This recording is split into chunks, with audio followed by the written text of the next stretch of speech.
I was 18, standing at the pickup curb at JFK, my suitcase beside me and my phone blinking a warning at 10%. That was the moment it sank in, no one was coming. After my very first semester away at college, my own family hadn't thought it was worth showing up. I'm Amelia. And that night, I called home again and again, 12 times total, watching each call ring until it collapsed into voicemail, over and over, like I wasn't their daughter at all, just another number they didn't feel like answering. My mother didn't pick up. My brother, the one everyone adored, didn't bother. My sister was suddenly too busy. All I got was silence and that cruel little screen telling me the call hadn't gone through. When my phone finally buzzed, it wasn't a call. It was a message from my mom. One sentence. Sharp and deliberate. If you want attention, try not being such a disappointment next time. I stood there reading it while cars kept pulling up around me. Parents jumped out, arms open. Laughter spilled from warm interiors. Suitcases disappeared into trunks. And I stayed exactly where I was, alone, invisible, humiliated in public without anyone raising their voice. I ordered an Uber with what little battery I had left. And as I slid into the back seat, I made myself a promise. If I was already a disappointment in their eyes, one day I would become one in a way they couldn't ignore, by leaving them behind completely. I didn't realize it then, but that missed airport pickup was the opening scene of a much longer story. One that would eventually cost my family their flawless image, their comfort, and the daughter they assumed would always wait quietly on the curb. By the time the Uber rolled into our quiet New Jersey cul-de-sac, night had fully settled, but our house was blazing with light. Music thumped through the walls. Cars crowded the street. The driveway was packed. For one fragile second, a foolish part of me wondered if they'd done something for me. Maybe a late welcome home. Maybe a surprise. Then I heard someone shout my brother's name over the music, loud and celebratory. Whatever hope I had evaporated instantly. I hauled my suitcase up the steps and let myself inside. The living room was overflowing, balloons everywhere, people laughing, drinks in hand. A shiny banner stretched across the wall, announcing congratulations to Ethan. My mother, Marilyn, stood in the kitchen glowing with pride, wineglass raised as she laughed with the neighbors.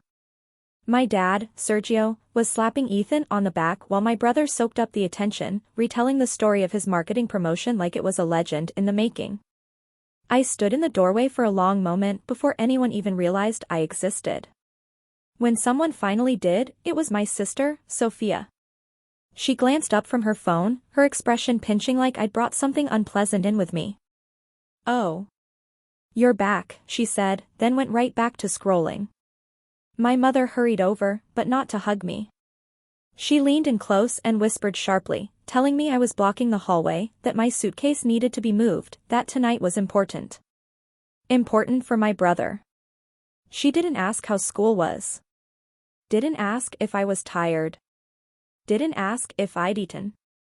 Just reminded me that I was in the way. I shoved my suitcase beside the stairs and watched as my dad lifted his glass. He talked about how proud he was of Ethan, how he'd made something of himself, how he was the future of the family, the one everyone could rely on. I'd just completed my first semester in Boston on a merit scholarship for design. Apparently, that didn't qualify as becoming anything worth mentioning. I slipped upstairs quietly, pulled on an old hoodie, and opened my laptop, hoping work might dull the ache. Out of habit, I logged into my banking app. That's when my breath caught. The savings account I'd been building since high school, money from part-time jobs and leftover scholarship funds, was smaller than it should have been. Much smaller. I scrolled, my chest tightening, until I saw the transaction from a few weeks earlier. A transfer out. With my mother's name attached to it. Later that night, after the last guest had gone and the house finally settled into silence, I cornered my mother in the kitchen while she scraped leftovers into the trash. I asked her about the missing money, keeping my voice steady even though my chest felt tight. She didn't flinch. She didn't even pause. She told me they'd used it for Ethan's trip, said it casually, like she was explaining why milk was gone from the fridge. Trips cost money, she said. Ethan was building his future. I'd be fine. I was creative. I'd always find a way. The way she said it made it sound like praise, like resilience was my job so he could shine. My father chimed in from the doorway, calm and reasonable in a way that felt worse than yelling. He said Ethan's career was solid, dependable, unlike whatever art path I was on. This was a family choice, he said. I shouldn't make it personal. But it was personal. That money was built from late shifts, skipped weekends, and every small sacrifice I'd made while watching everyone else celebrate. Apparently, my future was flexible as long as Ethan's looked impressive on paper. That night, stretched out on my childhood bed, old sketchbooks stacked around me, I felt hollow and furious at the same time. I didn't know what to do with that feeling, so I opened my phone and searched for somewhere to put it. I found an online forum people talked about on TikTok, a place where kids from complicated families told the truth. I didn't name anyone. I didn't even name myself. I just wrote. About the airport. The unanswered calls. The message calling me a disappointment. The party. The money that wasn't mine anymore. I hit post expecting indifference. Instead, responses poured in. Strangers telling me they'd lived the same story. Telling me I wasn't imagining things. Telling me it wasn't normal. People who had no reason to care were more outraged than my own parents. I read every comment, saved a few, and then opened my notes app. I titled a new page, Receipts. I started listing moments I'd learned to minimize. Performances no one attended. Birthdays quietly skipped. Ideas I'd shared that somehow reappeared later as my brother's brilliance. Writing it all down felt uncomfortable at first, almost disloyal. Then something shifted. This wasn't one painful moment. It was a pattern. And patterns can be interrupted. I didn't know how yet. But sitting there under the fading glow of balloons meant for someone else, typing in the dark, I realized those notes weren't just venting. They were the beginning of distance. A quiet plan to step away from a family that only remembered me when they needed something. By the time my senior year arrived, the night at JFK felt like an old wound I'd learned not to touch, but it had hardened me. I still came home on breaks. I still watched my mother celebrate Ethan's wins like they were collective victories. I still listened to my sister complain about stress while I worked late shifts to cover expenses my family plan didn't. But I stopped expecting them to show up for me. Or at least, I told myself I had. When graduation season rolled around in Boston, emails flooded my inbox. Tickets, gowns, schedules. My friends buzzed with excitement about who was flying in, whose parents would cry the loudest. I forwarded the information to our family group chat, bracing myself. My mom reacted with a single emoji. The next day, she followed up with a message saying they'd try to make it, depending on Ethan's schedule. Not hers. Not my dad's. His. I buried myself inside work instead. Small design gigs. Cheap projects.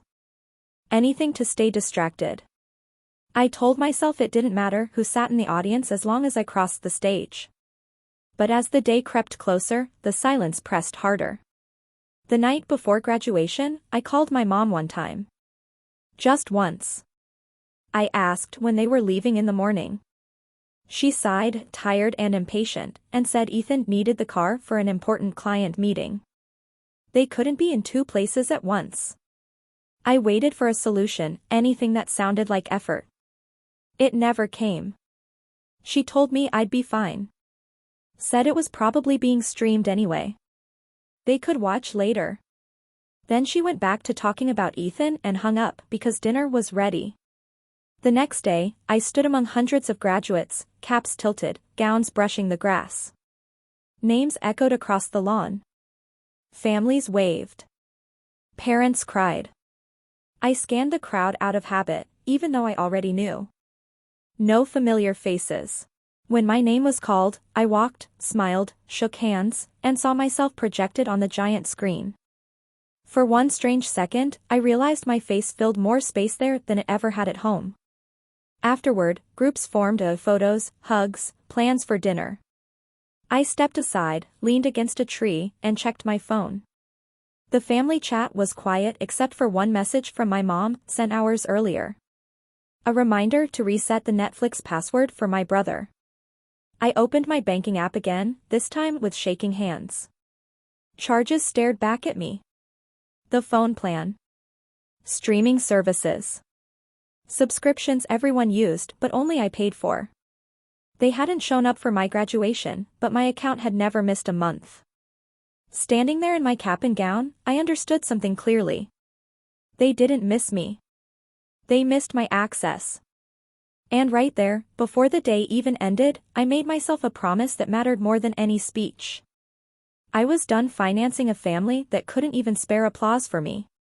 Instead of going out that night, I sat cross-legged on my bed with my laptop balanced on my knees and started undoing my life one subscription at a time. I called the phone company and removed myself from the family plan, set up my own account, chose my own number, my own password. I canceled streaming services, changed logins, turned off autopay on anything that touched my card. Between hold music and robotic customer service voices, I flipped through freelance sites and job boards, firing off applications for design gigs like Oxygen depended on it, because it kind of did. A few days later, I filmed a quick, shaky TikTok in my dorm room. No makeup. Puffy eyes. My cap and gown hanging crooked behind me like a reminder I hadn't earned any witnesses. POV, your family skips your college graduation but still expects you to pay the Netflix bill, I said, half joking, half trembling.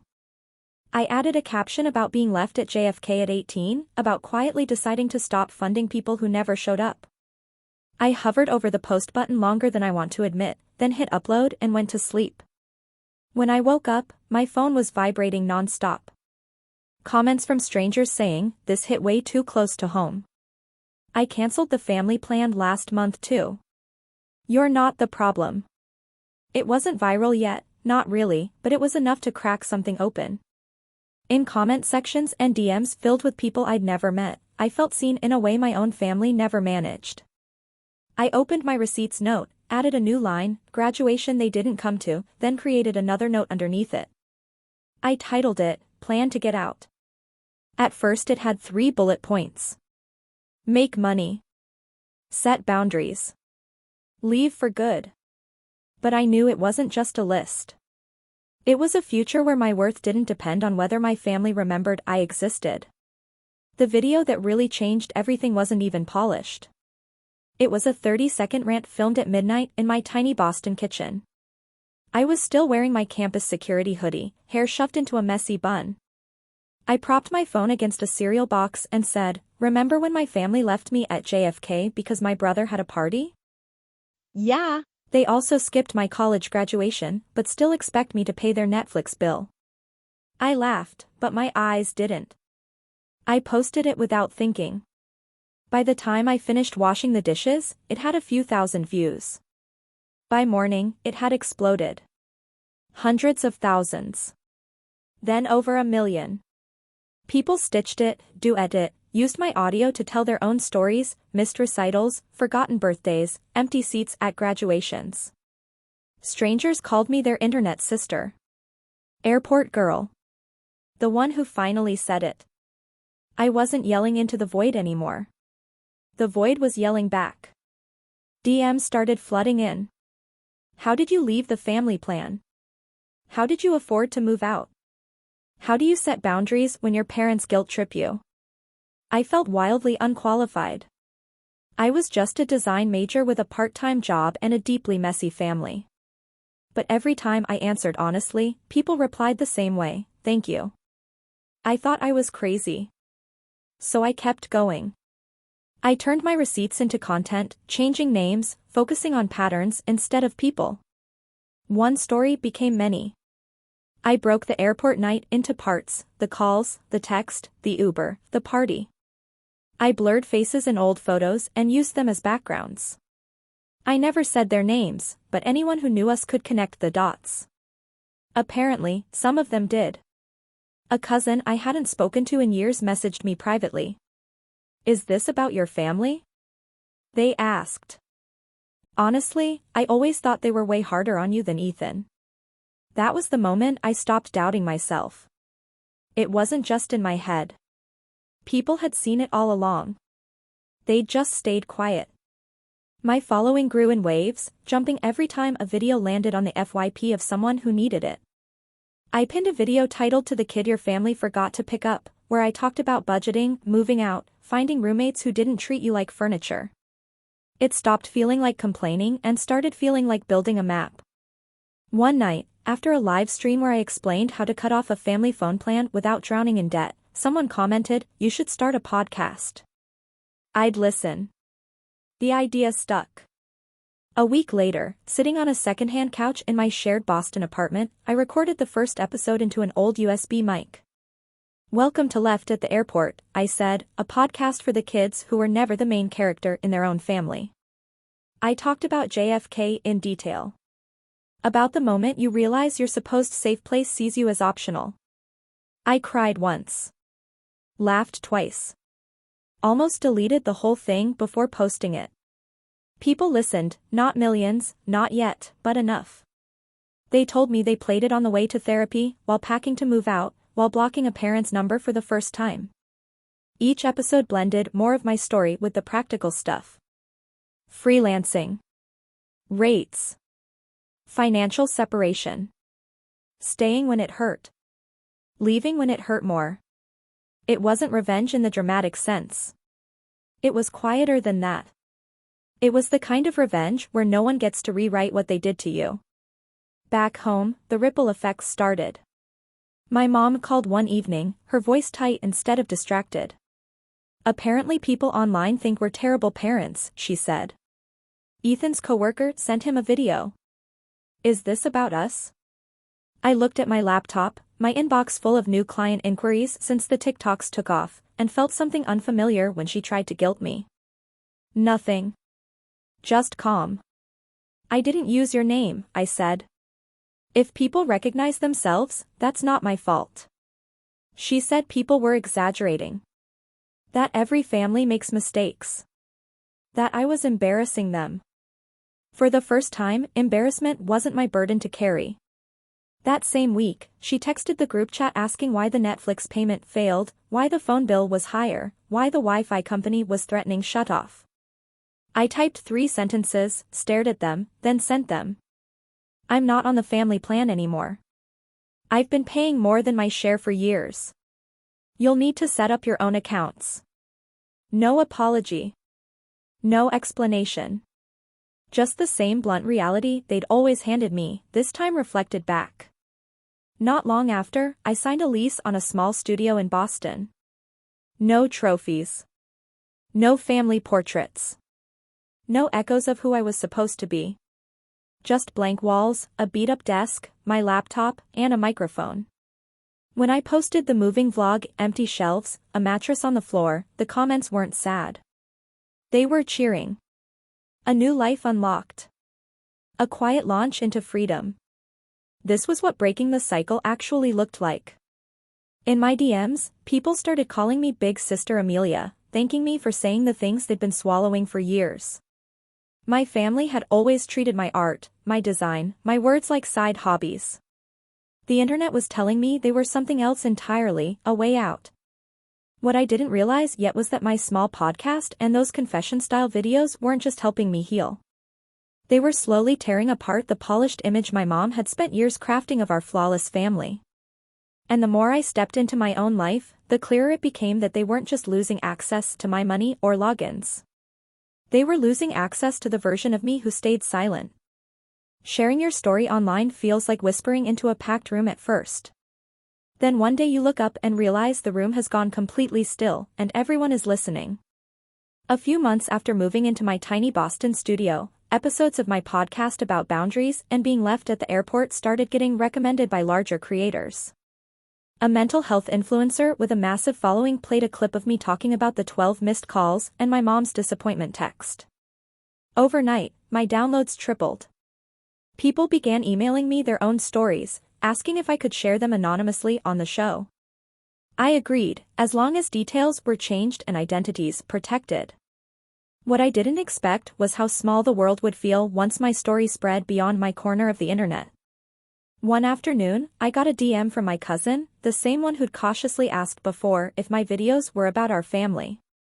This time she wrote, "My mom is in a Facebook group with your mom, and people are talking about a podcast where a girl got left at the airport. Your mom is furious. She says it's all lies."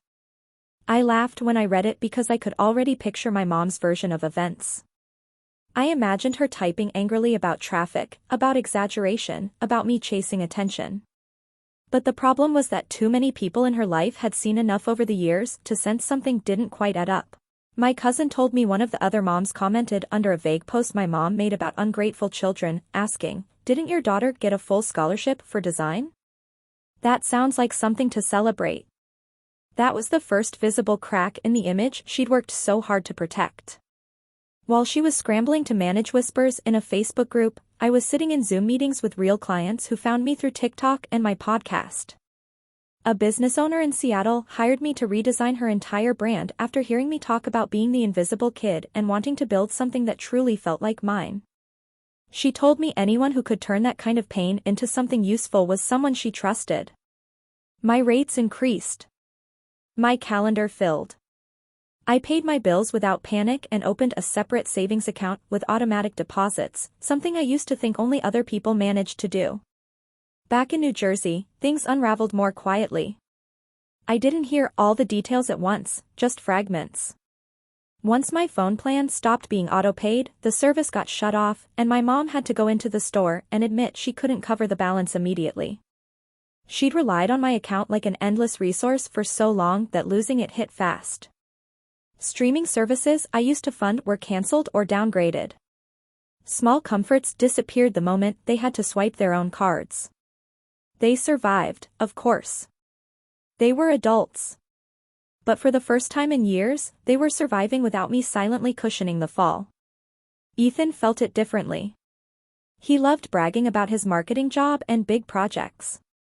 Back when we still talked, he'd send me slide decks for a feedback, which really meant dumping unfinished work on me so I could clean it up. I fixed fonts, layouts, visuals, even campaign ideas.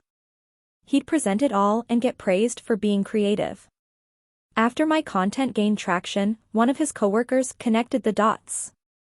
I received a polite email from a woman in his department asking about a LinkedIn reference. She'd seen my portfolio and recognized designs that looked a lot like Ethan's supposed breakthroughs. She asked if I'd ever freelanced for their agency. I replied honestly in one sentence. I'd never worked for them, but I had done unpaid design work for a family member who used it professionally. I didn't insult him. I didn't vent. I just answered. Later, my cousin told me Ethan stopped talking so loudly about his creative brilliance. One of his promotions quietly disappeared after his boss realized how much he'd relied on someone else's skills. He was reassigned to a smaller account and expected to actually produce his own work.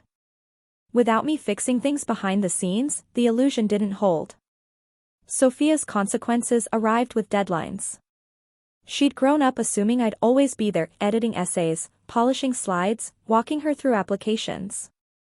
When I moved and limited contact to logistics only, she still believed I'd rescue her at the last minute. College applications, scholarships, recommendation reminders. Except this time, my number wasn't an emergency hotline. She sent a half-hearted text asking for help with an application due in 2 days. I read it. I set my phone down. I went back to work. Weeks later, my cousin mentioned Sophia missed a scholarship deadline and was crushed because no one at home knew how to help, and she'd assumed I would. I felt a brief sting of guilt. Then I remembered every time I'd asked her for 5 seconds of attention and got an eye roll instead.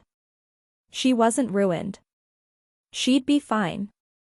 But for the first time, she had to navigate it without using me as her personal guide. Inside that house, arguments started, about money, about warnings, about how everything had gotten harder ever since Amelia started talking online. I wasn't there for any of it.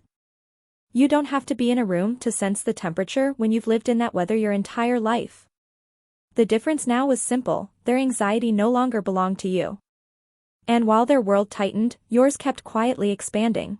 One afternoon, an email landed in your inbox from a student group organizing a conference on mental health and family boundaries. They'd found your podcast and wanted you on a panel titled "When Family Stops Being Safe." Your first instinct was to decline. It felt too big, too official. Then you thought about that 18-year-old version of yourself at JFK, standing there with a dying phone and no one coming. You replied yes. Months later, standing on that stage, you told the story you'd been reshaping online all this time. The airport. The graduation. The group chats that only woke up when money was needed. You spoke about the quiet moment you stepped out of the role your family had written for you. When you finished, people lined up. One woman hugged you and whispered that she was moving out next week and had been terrified until she heard your podcast. Another said she'd stopped paying her father's car insurance when she realized he cared more about coverage than calling her back.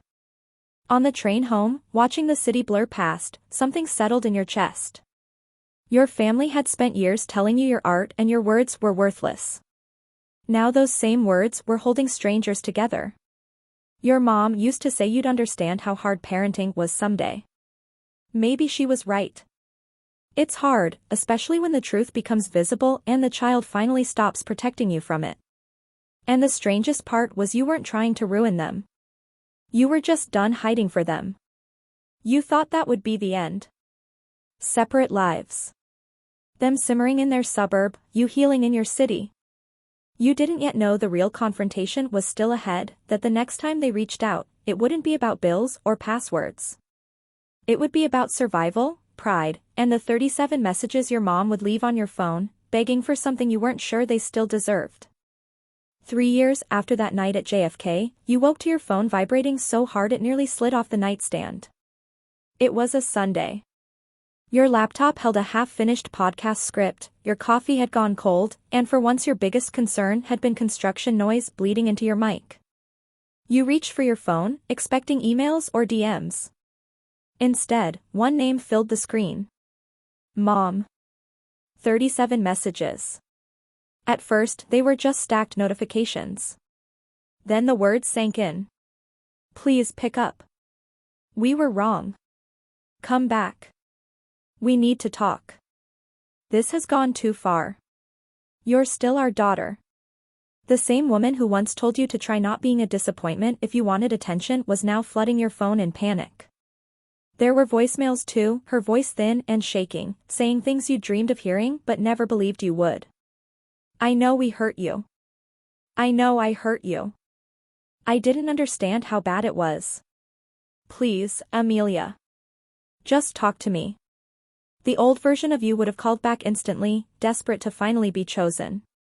The version you were now set the phone face down and let the feelings settle. It wasn't triumph. It was standing on the far side of a line you'd drawn in ink and realizing they could finally see it. After hours, and 10 more messages, she sent the one you couldn't ignore. I'm in New York today. If you'll meet me, I'll come to you. Any coffee shop. Anytime. A blurry photo of the skyline sat beneath the text.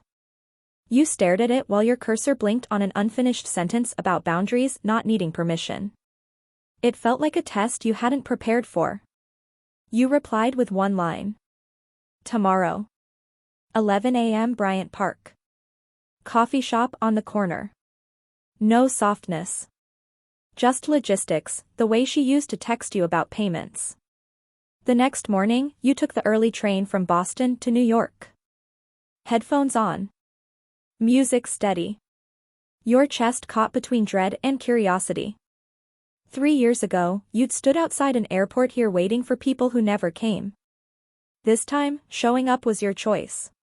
The cafe near Bryant Park buzzed softly with laptops and tourists. You ordered, took a seat by the window, and watched the street.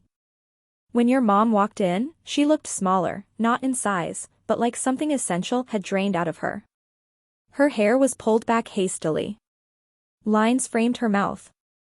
Her eyes searched the room with a mix of hope and fear that would have shattered you once. Amelia, she said, testing the name. You stood but didn't rush forward. She did, arms reaching as if one hug could erase years. You let it happen, stiffly, then sat back down, gripping your cup to steady your hands. She studied you, trying to reconcile the person in front of her with the voice she'd heard through shared clips and whispered links. "I've been listening to your show," she said quietly. "People sent it to me. At first I was furious. I told everyone you were exaggerating. But then I kept hearing what you said, and I realized I remember those nights too. I just remembered them differently. Or maybe you only wanted to." She admitted the truth slowly, like each sentence cost her something. The airport wasn't traffic. She chose to stay at the party because leaving would have embarrassed Ethan. Taking your savings for his trip had been easier than telling him no. And your scholarship, she said it plainly now, never impressed her the way his promotion did, because art didn't match the future she'd imagined. Her voice broke. She cried softly at first, then harder, hiding her face behind a napkin while strangers nearby pretended not to notice. For a moment, it felt like the ending you'd waited for. Accountability. Regret. The words "I was wrong." Then the turn came, right on schedule. "You've made us look awful," she said, still shaking, but sharper now. "Your father's coworkers listened to podcasts." Ethan's job had gotten tense. Sophia's friends were asking questions. A client had recognized her name and walked away. She said she understood you were hurt, but putting it all online had been cruel. That's when it became clear. The messages weren't just remorse. They were repair work. "You're not angry because you hurt me," you said evenly. "You're angry because people believe me." She flinched, didn't argue. Instead, she offered a solution. A joint statement. A video. Proof you were healing together. If people saw forgiveness, the criticism would stop. The same old arrangement, your presence smoothing over what they refused to face. You thought about the emails from strangers who reached out to their own kids after hearing your story. About the girl who packed her things. The guy who stopped funding parents who never checked in. Your mother wanted the credibility your voice had built, without owning how it came to exist. "I'm glad you're in therapy," you said, meaning it. "And I'm glad you're starting to see that some of this wasn't okay. But I'm not rebuilding your image. That's not my role anymore." She looked at you like you'd spoken another language. "We're your family," she whispered. "You stopped acting like that a long time ago," you said quietly. "At the airport. At my graduation. Every time you took from me and called it a family decision." She tried again, softer this time. "Said they were trying. That your brother was working hard. That your sister was figuring things out. That they paid their own bills now. That they missed you. Asked you to come home and start fresh." You let her talk. You pictured the house, your old room, your work hanging on walls that never saw you. Then you pictured standing alone at JFK again. And you knew. "I'm not coming back," you said. "I'm building a life where I don't have to shrink so you can feel successful." The silence that followed felt heavy, unfamiliar. When you spoke again, your voice was calm. You didn't hate her. You didn't want lifelong punishment. But you were done being the fixer, the ghost designer, the emergency fund. Any relationship going forward had to exist without you cleaning things up publicly. "So that's it?" she asked. "We're done." You thought about your apartment. Your work.